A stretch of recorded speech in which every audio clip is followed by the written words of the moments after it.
मधुबनी।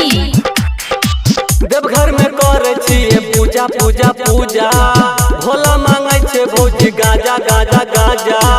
ये भौजी सुने छिए? हाँ, देवघर में करे छिए पूजा पूजा पूजा, भोला मांगे छे भौजी गाजा गाजा गाजा।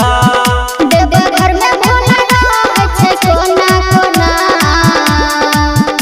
हाय भोला से जेबै मिले कोना, भौजी संगे चलू ना।